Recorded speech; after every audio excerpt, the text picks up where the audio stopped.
I love technology, but not as much as you see.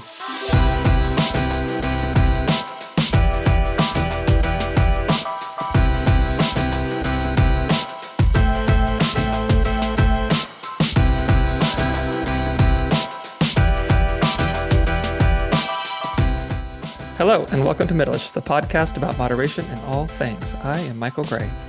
And I am the one and only Aaron Green. The one and only, folks. You got her right here. The Aaron Green. Yeah, you barely need a last name. It's just like Aaron. Oh, obviously Aaron Green. That's how it is around our house. I was talking with some of the high schoolers that I coach, and one of the boys was like, yeah, I saw that someone called you MFEG online. Does that stand for what I think it stands for? And I just smiled and said, yes. He goes, that is so sick. Like, My favorite Aaron Green, right? Exactly. Yes. Yeah. What else would MF stand for? I mean, get your mind out of the gutter, people. Come on, people. This is a family show. The fuck are we doing? Oh, wait. All right. We're putting explicit language on the... Yeah, sorry about that. On the All subtitles jokes. this one. All jokes. Yeah, I married into that name, so I can't... Matt is, of course, sure to ask, well, did you tell them where that name came from? Did you tell them that I was the original? And I was like, no, I didn't have time to explain it. Like, there were other adults around. It's funny that I'm afraid of talking about this in front of adults, but like the teenagers, I'm like, yeah, sure. That's the name. Yeah, I think sometimes teenagers are easier to relate to than adults, at least for me. But it's like, you guys are cool. These guys suck. It does make me I mean, the adults I ride with are super cool. I just, it does make me a little uncomfortable having that be like the name that I'm known as, which is why I started a whole new professional account, Nutrition in a Minute, because it's just, well, it speaks a little more to what, I mean, MFEG that's who I am. That's my lifestyle and what I do. And not everything on there is representative of me as a professional. And so I had to separate those things a little bit, but I'm also pretty much an open book. Like, a lot of people in Boise know me, and I don't really have anything to hide. So yeah, it's all good. All right. Well, I have everything to hide, and I am a closed book. So you are a shady motherfucker. Yeah. Boy, we're really gonna have to put that. Every time I did you hear that? I tried to cut off my voice when I whispered did. it. It was like, yeah. You know what I can do? I can go in when I edit and just like drop it out. I can do that. You should put like a little horn honking or something in there. I've done that before, like That's in fun. in our intro. Except it's funny because you can't find like in iMovie, they don't have like a good just like a bleep. Like a sound. bleep, yeah. Yeah, which you think they would. Just like, they don't. So it's like, auga, or like squirrels, or it's like all these weird things. That's really fun, though. I like it. Yeah, I think I put like an old-timey horn covering up an expletive in one of our intro. There was one where there was like 5 like between you and I, there were like 5 curse words, and that's what I chose for the intro, and they were all bleeped out. Sometimes you just get really impassioned about these conversations with health, wellness, and the BS, and I think, yeah, and sometimes we're just feeling a little spicy. I know. Yeah. All right, how are you? How's things? Hi, I'm good. Yes. Yeah? How's Boise? It's rainy AF today, and it's okay because we haven't had rain for a while, and we're kind of due, and it's fall, we're heading into winter, so I'm kind of on board with it. But yeah, it is very gray, rainy, wet fall weather. Sounds beautiful.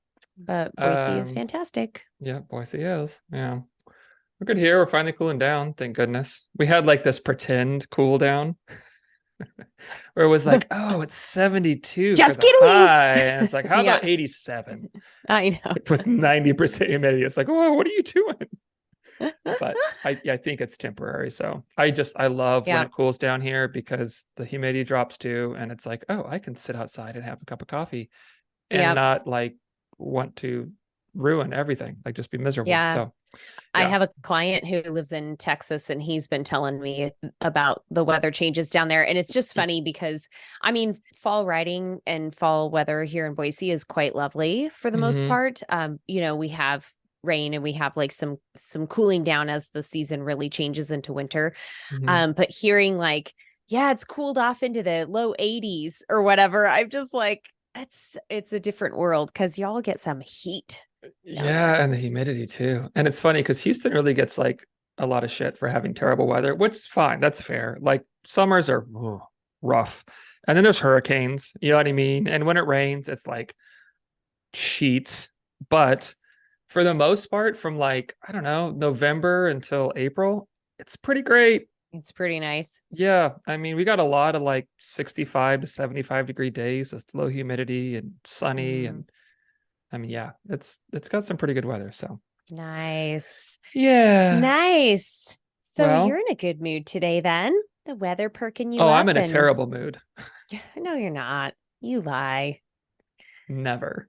Michael's never in a bad mood, you guys. Mm-mm. Just ask my wife. Well, shall we? We do have a topic. Yeah. We do. And it's not my bad mood. It is not. It is rest in order to work. The topic of rest, folks. We're going to talk about resting and its importance, and how even though work and rest seem to be opposing ideas and things to chase, they're really they're kind of like yin and yang. Like they need each other. Can't have one without the other. Nope.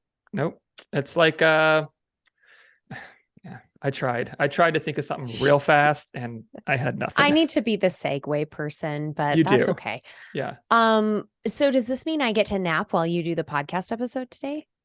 If you want. Rest. I need to rest. That should be the episode. We're going to lead by example and we're going to take a nap. And you get to on the air. Yeah. Yeah, it's perfect. So tell me how this was your topic idea. Tell me what was behind your wanting to discuss this, because I love it and I can totally relate, but I want to hear from you. Oh, my light just went out. Hold on. Oh no one can see all my makeup. He's and my in the foundation. dark. I told you guys he's a shady mother. I said that at the top. Shady mother. What? Yeah. So I just after doing this for as long as we've been doing it, it's like you start to notice a lot of trends, right? And what is going on here? And it seems to me like the prevailing thought in fitness industry and just with your average person who's wanting to get healthier is that the point is, how hard can you work? Like, where in your day and in your week can you fit in more work, right? Like whether that's cardio, working out, making meals, just like work. And I think that what happens most of the time is that because we're so sort of consumed with how do we work more, that we really minimize and have no regard for the importance of rest and recovery. And I think some of that is fair, because I think a lot of times we confuse rest and recovery with just being lazy. Like, well, I don't want to just binge Netflix for 4 hours. And it's like, well, one, that could be good rest if that's what you need, but also like that's not what we're talking about. Talking about just like not doing anything. And I just think it's an important concept, because if we're going to work hard, which we need to, right? We need to do some hard work, but if we're going to work hard for sustainably for the long term, we have to rest hard as well. Like, it's important that we are giving both of these, work and rest, the same amount of attention and priority in our lives. So that's where it came from. Yep. I love that. And I totally agree that we live in this culture that celebrates the grind and keep pushing, push harder, just buckle down and, see it through. And there's definitely a time and place for that. And obviously, I come from a background of competitive racing. I'm, a high achiever. I'm an entrepreneur. I get it. Like, there's a time and a place for that. And I love the motivational, quotes, speeches, inspirational kinds of things that you see when people truly persevere through something. I also think that in order to bring that out of yourself, you have to set the stage for that to happen. And in order to set that stage, it has to come from a place where you feel replenished and you feel ready for the task. And, you have the support behind you, whether that be people, whether that be, enough downtime that for enjoyment so that you can grind away at certain points in your life. I think this is a concept that we could better embrace as a society as a whole. And it doesn't just relate to, fitness and nutrition. Those are our areas that we talk about a lot. But I think just overall, like when we talk about goals and, what people are doing to set up their lives to be healthy, whole humans, that's a conversation we need to have. And it might look different to every person. Like what feels like grinding away to me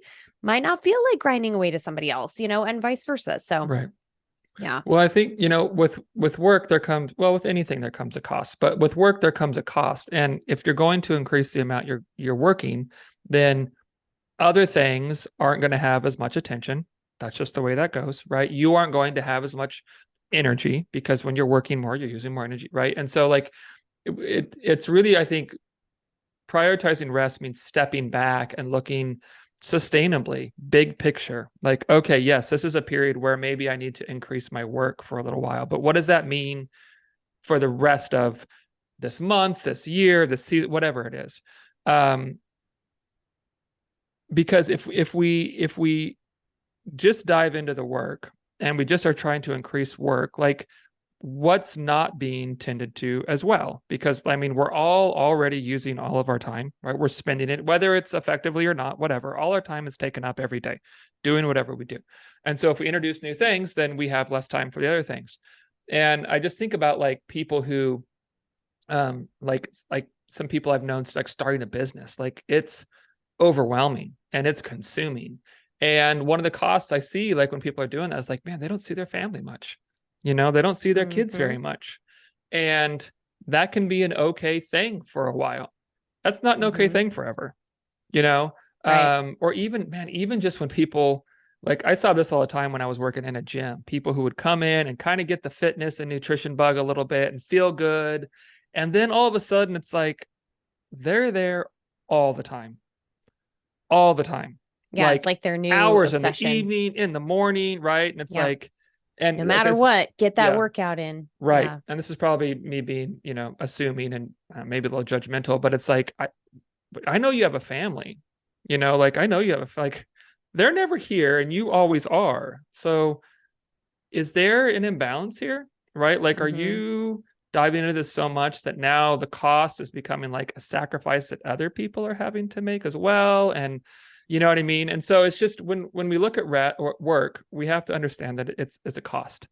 And that if we're going to pay that cost continually over time, not like consistently all the time, but just over time of work, then we have to be able to restore and recover and do what we need to do so that we can work in those ways for the long haul. Here's a question that just occurred to me, because as you're describing, like, somebody who gets, maybe into a new project, whether it's building a business or a fitness, project, or new kind of turns it into an obsession where other areas of their life start suffering. I feel like there's this kind of intangible definition of what is work and what is rest or playtime in people's lives. So like, some people going to the gym might feel like this is my rest, this is my rejuvenation, this is how I get my brain back. For some people, it might feel like being at home with the family can be a lot of work and really hard for them sometimes. And so I'm curious if you have, and I mean, I don't think there is any right or wrong definition of this, but I'm curious what your thoughts are around what activities constitute work and what activities constitute rest. Like what kinds of feelings or notions are associated with those two things? Well, that's a good question. I don't know that I've really thought through that in that way, but I mean, I think for sure it's individual, and for sure dependent on the time. I know there have been times where I've just gone for a brisk walk around the neighborhood and it's been work, right? There's times where I've done that and it's been rest. And so I think it can depend on a lot of things, and I think it can change from one day to the next. But what I think is really important to help figure that out is, and this is something we've talked about on Middleish a lot, is like, if you really want to do this well, just this whole like taking care of yourself thing well, you have to spend time figuring you out. Like you have to know what you need.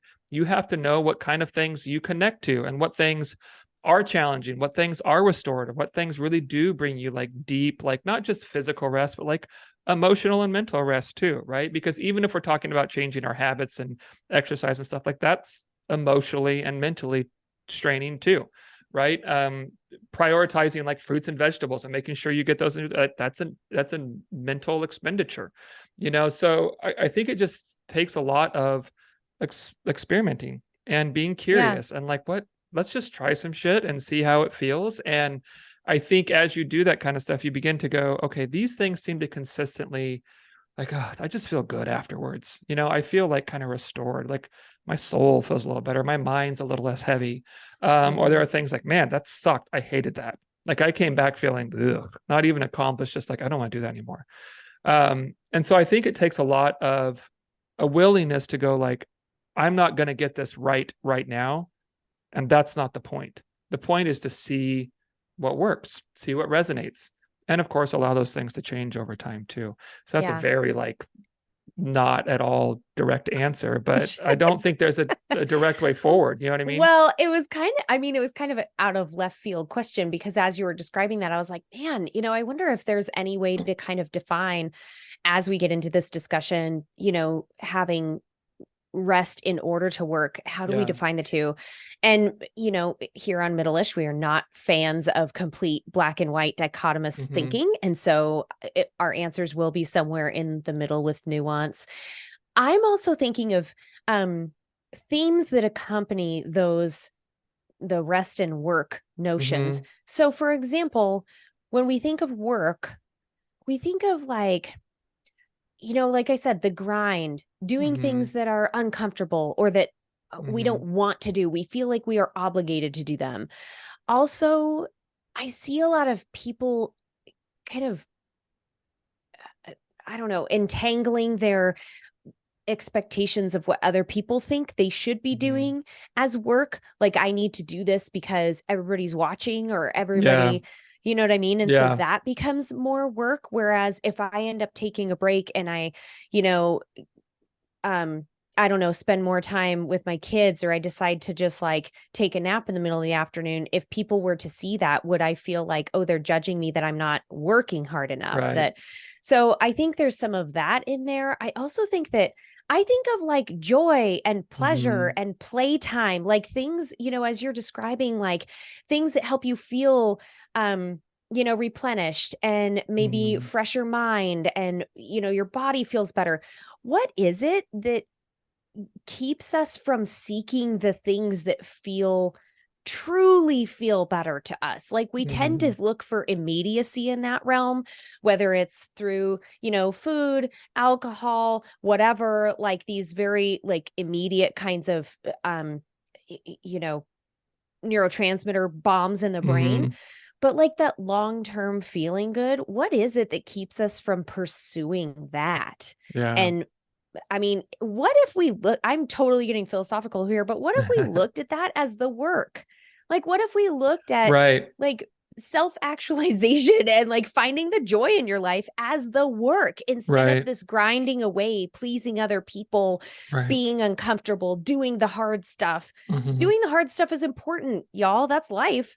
But what if it was like a means to get to the good stuff, and the good stuff is what really, really counts? Like, I don't know. I'm just like, it's hard to, I know we can't define it, and I'm probably going around in circles here. No, I don't think so. I'm not a philosopher.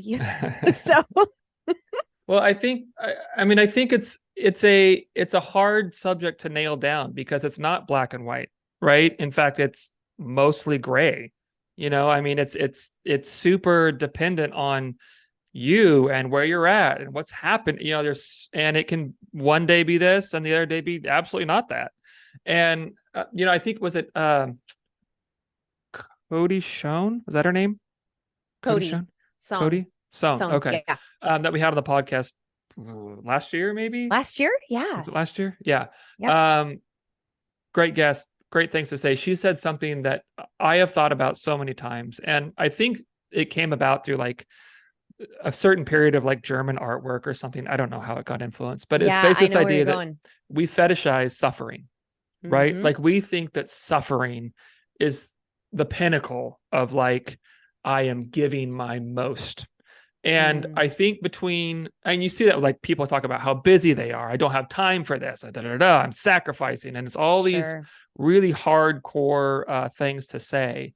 And so I think there's that. I think most of us have such a poor relationship with ourselves that we feel like rest and recovery is something we have to earn. And Yes. there's no way I've earned that, right? Look at me. Look at me, whether that's I need to lose this weight or I'm struggling with my marriage or my finances or whatever it is. Like clearly I'm not doing life well enough that I deserve to rest and recover, because if I rest and recover, then I'm losing ground, right? I'm losing time. I've got to work harder to get ahead of this. I've got to work harder to get to here. And so I think between just like this really like fetishization, how do you say it? Fetishization. Anyway, Sure. fetishizing. Yeah, sure. Why not? Um, Fetishization. Suffering and work and busyness, and just not really believing that we've earned the right to rest and recover or to do things that are even just enjoyable. Mm-hmm. It's kind of like a big 1-2 punch to make like prioritizing and valuing rest a really difficult thing to wrap our heads around, you Yeah. know? And then you get into this cycle of when are you ever enough to Right. deserve joy or Yeah. rest or, rejuvenation? And so I think you're totally right how we're kind of getting into this chicken and egg kind of Right. argument, and what we've Yeah. decided to do with this is flip it. People tend to think Mm-hmm. I need to work hard in order to earn the vacation or earn Yeah. the nap or whatever. And Mm-hmm. we're proposing that we start questioning that logic and try flipping it around every now and then. Mm-hmm. You rest in order to bring your best self to those Yeah. other areas of your life. And, one of the things, I sent you this podcast, I don't know if you had a chance to I listen did. to it. Yes. So Greg Bennett is a renowned professional triathlete, Olympian. He has a great podcast called The Greg Bennett Show, and he has some really good discussions that he tells every episode. He's like, my job is to get you to think, to get you to kind of open your mind and consider these different notions. So he interviewed this human performance scientist named James Hewitt, and I'll link the episode in the show notes. This was sent to me by a client actually who has kind of fallen into this trap of like, you grind away and you give everything of yourself to these areas and then you don't have anything left, and it's really Mm-hmm. depleting and it's unsustainable, and other areas of your life continue to suffer. So James Hewitt, one of the things he really emphasizes, this almost periodized approach to thought work. Mm-hmm. So in sports, we tend to think of periodization as, you build up, you tax your body through training, and then you need to have some recovery phases kind of built in before you Mm-hmm. hit the next block of training. And you continue to kind of go on this like stair steppy sorts of things with like a little bit of recovery in between until you build to the big event. And Mm-hmm. so we have, like big cycles throughout the year that are broken down into little cycles that are broken down into maybe weekly kinds of things. Mm-hmm. But there's always some kind of rest incorporated in there. And then there's also a taper period before the big race or event. Mm-hmm. So that taper period is your rest. Like, you've done all of this work, you're well rested going into the work so that you can actually perform. And this interview with James Hewitt, I encourage everybody to go listen to it, but he really talks about with thought work, how he works with companies. If you see a huge project looming, or there's like Mm-hmm. a big event happening at your workspace, or maybe there's people leaving, and so everybody else is going to be picking up the slack on this other, vacancy or anything like Mm-hmm. that. You rest your team, make sure that they have, maybe time off, they have an easier workload, they have less of a burden going into that phase, then they can bring their best. then they can also rest after that Yeah. phase. And so it's like sandwiching the work with rest, which I think is really counterintuitive to most of, modern Yeah. corporate America. Like, Yeah. you have to earn the rest. Well, he's Hmm. proposing that like you go into it well rested to begin with, Hmm. which I think is really fascinating. So I just wanted to share that with our audience too. That was part of the impetus to this Yeah. conversation too. Yeah. Well, I mean, I think about like professional athletes. I mean, you're talking about that, athletes too, but it's like, okay, so there is, let's say the course of a year, right? During like the season, in season, whatever sport it is, it's intense. There's a lot of travel. There's a lot of like physical expenditure. There's a lot of, emotional, mental stress going on. There's a lot. What happens when the season's over? It's the off season. They rest, Mm-hmm. right? Mm-hmm. They take something. That doesn't mean they're just laying around not doing nothing, right? They're actively engaged in recovery. One, so that they can perform at a high level when it's time to. Two, to prevent injury or illness, things like that. And so that's like big picture, but also, I mean, through the course of a week, right? Like on non-game days, like they're actively engaging in recovery and rest, right? Even if they've worked that day and they're resting that evening or resting that morning, however that works.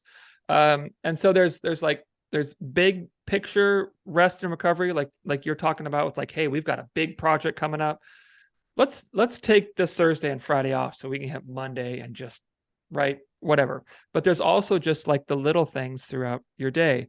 I'm thinking about like a year and a half ago, I think it was, I did some corporate wellness coaching with a healthcare company, and by far and away the favorite thing, I guess, but what people liked the most, that I was working with was these little I did 5 minute, what was it, Monday mobility, right? And every Monday I sent a little 5 minute video, and it was like, hey, some point today, through this week, take 5 minutes, step away from, doing this, get up, move your body in a way where you're not like thinking about emails and crunching numbers or solving this problem. Like, let's just shut it down. Let me guide you through some movements, take some breaths, get in a different posture.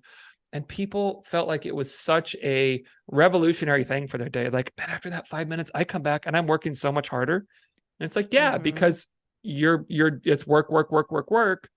At some point, you got to go, okay, let's pump the brakes for a minute so that I can work harder. Yeah. One of the, I'm going to kind of call myself out here. Like 3 years ago, I think it was, Kathleen, she got me this little like productivity journal, maybe it was called. I don't know. And it's not it's a concept that's well known. I can't remember what it's called. You might know it, but it's this idea that for 20 minutes, you shut like all distractions down, right? And you work hard for 20 minutes. And then for 10 minutes, you get up, you pee, you go outside, drink some water, stretch a little bit, whatever, and then come back for 20 minutes. And my productivity was like through the roof. And you could look at that. And so over the course of an hour, a third of that time, I'm not working, right? 20 minutes of every hour, I'm like fucking off, right? Like digging around. And so over the course of an 8 hour day, that's, I don't know, whatever that is. It's a couple hours of the day, right? So intuitively, like you're thinking like, but you're not working, you're working less. And what I found is like, no, I'm working more. I'm working so much more. Not time-wise, but as far as productivity goes.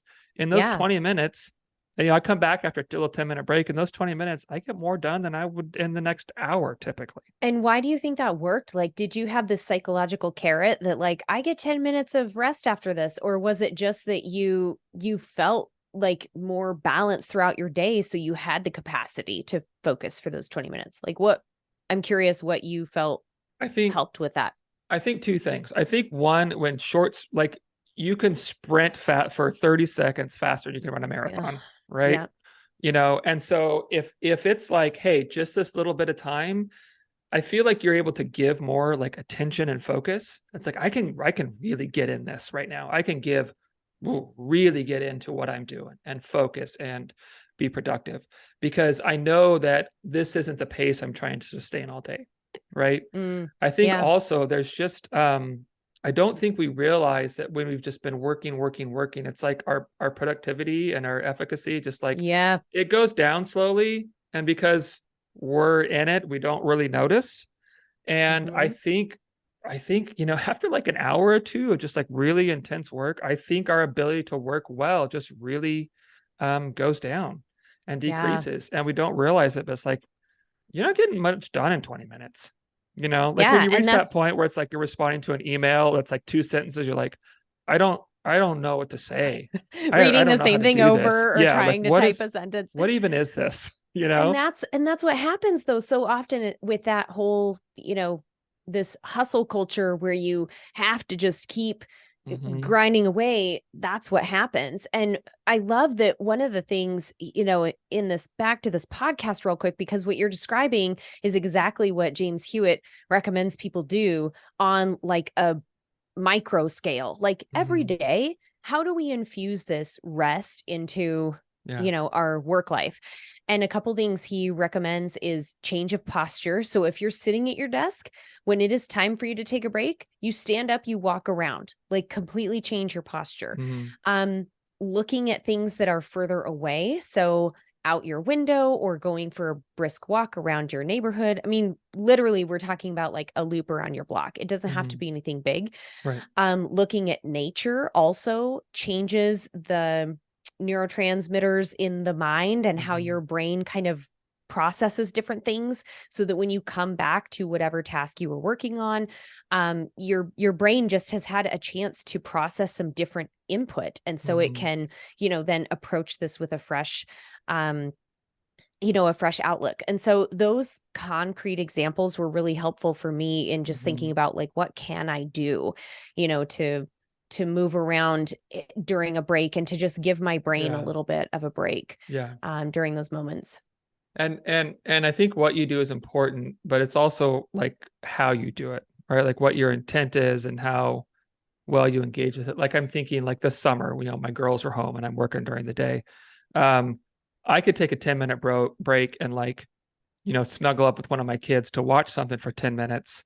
And in my brain, be going like, oh, this email, I got to get back to that Yes. person and spend 10 minutes out there and come back here. And I've not rested at all, even though I've sat down. Or I can like totally engage in that moment and giggle and snuggle and talk about what we're watching or whatever, and then come back and feel like real refreshed. And Hmm. so, I could engage in that and have two different outcomes. So I think it's, yes, we need to find things that do help us like, break from that kind of preoccupation with work. But also like we just need to be really intentional that we allow those to do what we're wanting them to do.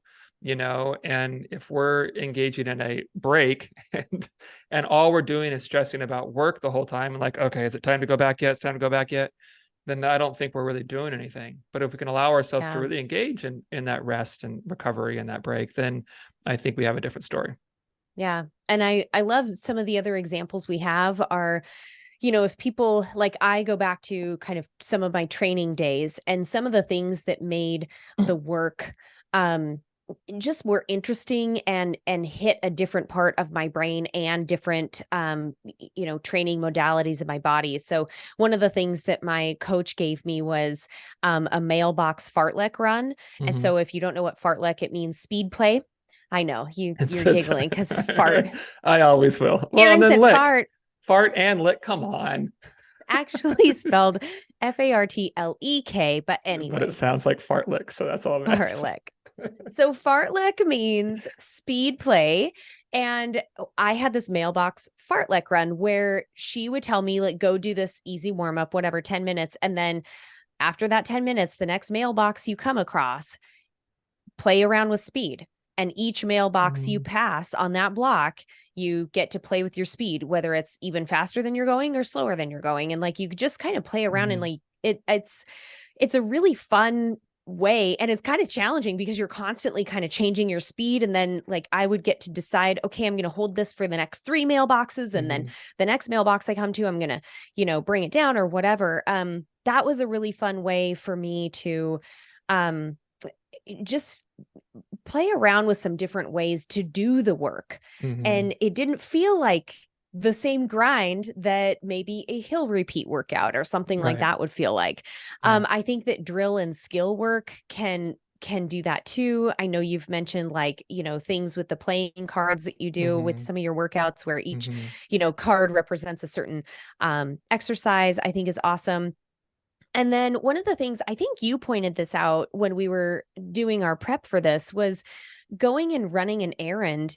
Like productivity can be restorative too. So Mm-hmm. if you need to just get out of the house and go drop something at the mail, or if you're at the office and you're like, oh, I need to send this email to my colleague, why don't you just get up and go walk over to your colleague and talk to them? Mm-hmm. Those kinds of things can be restorative as well. So again, changing posture, you're using your eyes and proprioception to Mm-hmm. move throughout your environment, getting away from your desk and whatever that grind was that you were Mm-hmm. doing, I think can be really helpful as well. So I'll go like fold a basket of laundry for one of my Mm-hmm. breaks because I work from home. So that'll be something I can, it's Mm-hmm. different, like tactile. I'm standing up. I'm, Mm-hmm. moving a little, like there's just really creative ways that you can tap into this Yeah. that don't mean you're lazy. It Right. doesn't mean you care.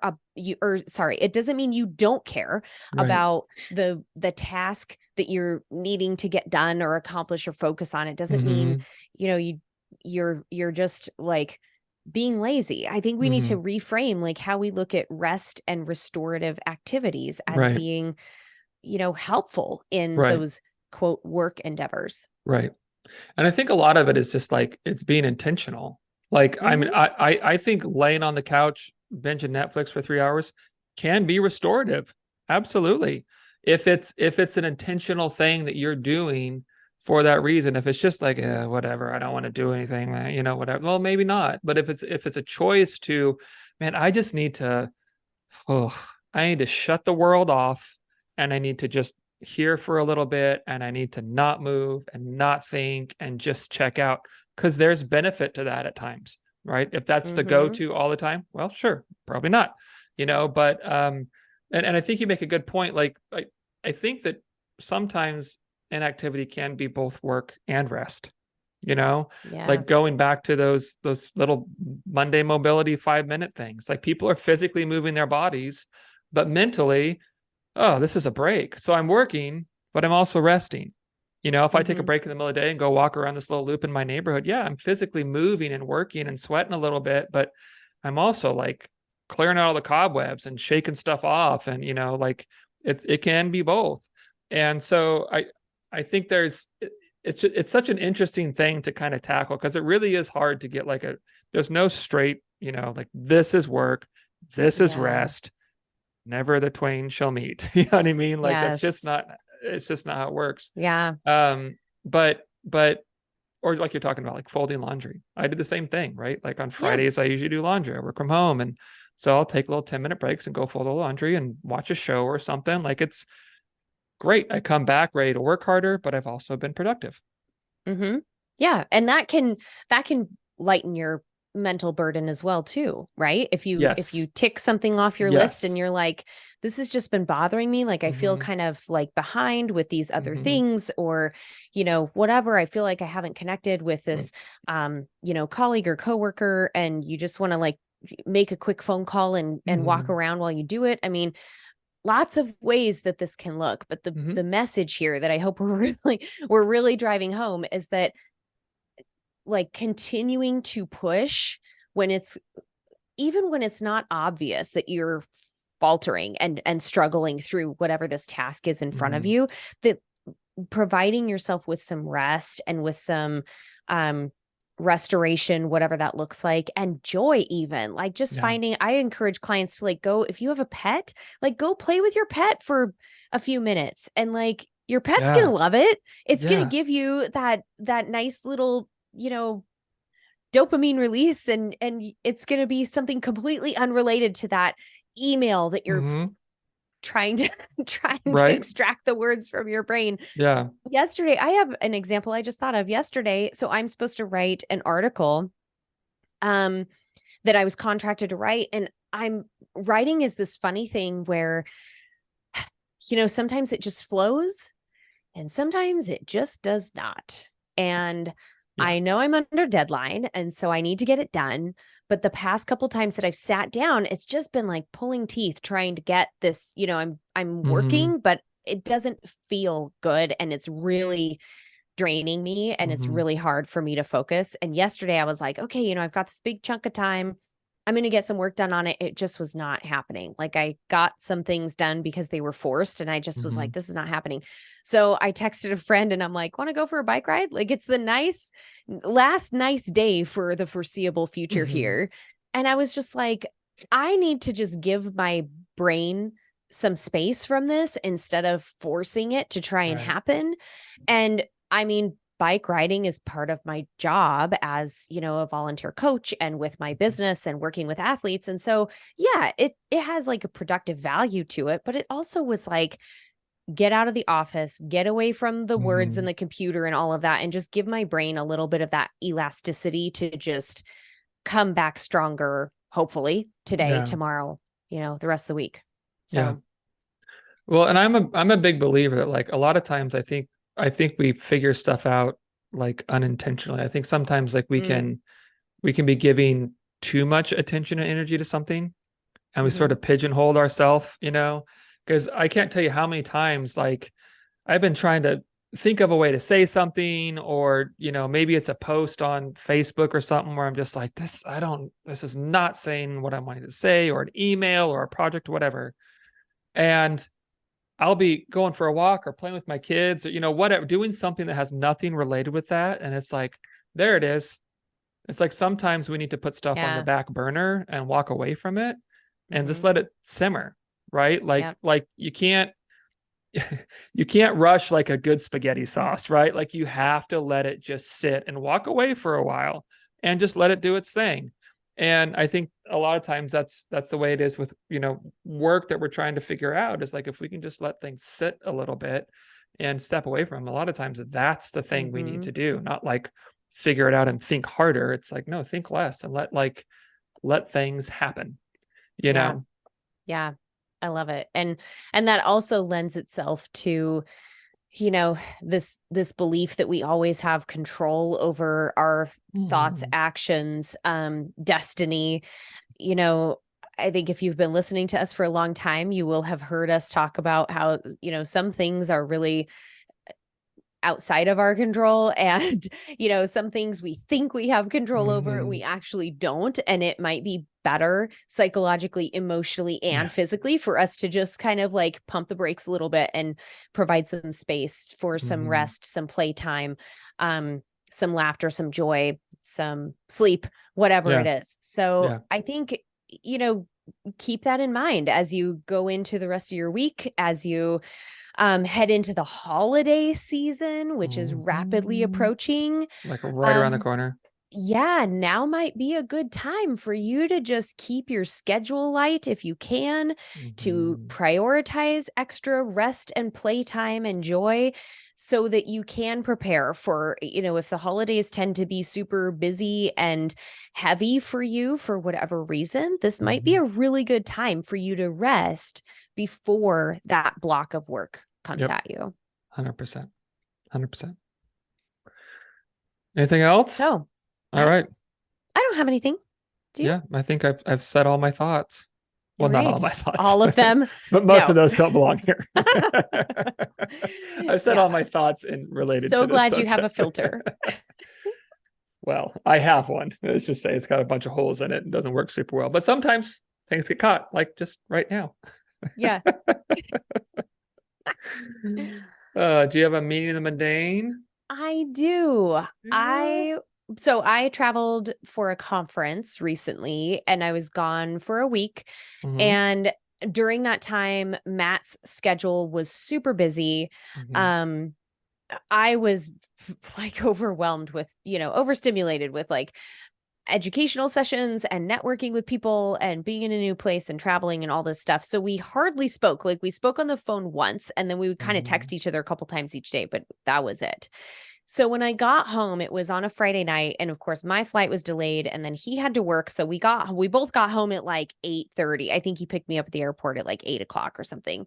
So we get home, and I'm kind of picturing in my mind, like, yeah, I'm really happy to just be home, snuggle on the couch, just like kind of hang out.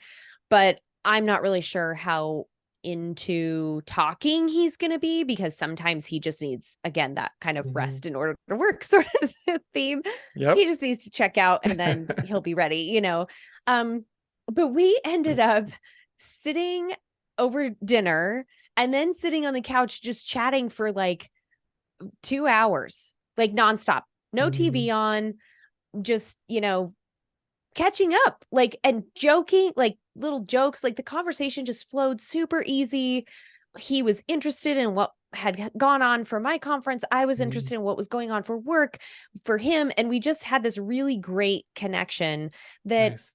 I mean, after, you know, being married for 13 years, you don't always have those the same way you would in a young relationship where you're like, oh, I'm so excited to see, you know, whatever, my boyfriend or girlfriend or my spouse. I think it's extra meaningful when you have a lot of things going on in life and we're both tired and we're both just like, you know, kind of buzzing with everything that's been going on with us. To connect in that way was really, really special and really meaningful, especially when it could have been very easy for us just to check out, turn on the TV, and we'll catch up later. Yeah. So, yeah. Awesome. Love it. Yeah. I love those points of connection with your spouse where it's just like, because I think like just life, it just can get in the way, right? And where those moments where you're like, oh yeah, we really like hanging out we together. Enjoy each other. Yeah. I like you. Yeah. You're like, funny. Man. Yeah. It's like, oh, this is fun. Why don't we do this more often? That's awesome. I know. For me, this is maybe a week or two ago. I was doing something in here working, and my oldest daughter, Lila, she's been like just liking playing volleyball, like out in the street, you know, just hitting it and serving and stuff. And she played last spring, and she came in. She's like, "Dad, do you want to go play volleyball?" I was like, "Oh, not right now. I'm doing you know, whatever." And so she goes out in the front, and I can kind of see her through my window here, and I see her out there just like serving and hitting the ball in our cul-de-sac, you know, like by herself. And I'm just like, what am I doing? Like, I know. Talk about poor choices. I was about to go. Yeah, like, come on, man. Like this is not. And so I was like, oh, this is stupid. And I went out there, and there's something about, I think just in general, but like, especially with your kids, like these really mundane, seemingly unimportant moments, like where we're just hitting the volleyball back and forth, right?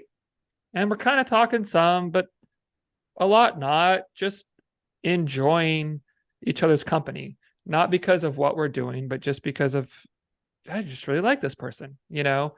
And we were out there for a while. It was a beautiful day. Like, it wasn't hot, it wasn't humid, it was sunny and clear blue sky. And we were out there for like 30 minutes or something. And it was just like, this is the best thing that's happened all week long, you know? I love it. Just hitting the volleyball outside, hardly talking. It's great. I love it. It's great. I love how just being in the presence of someone else can be all you need sometimes.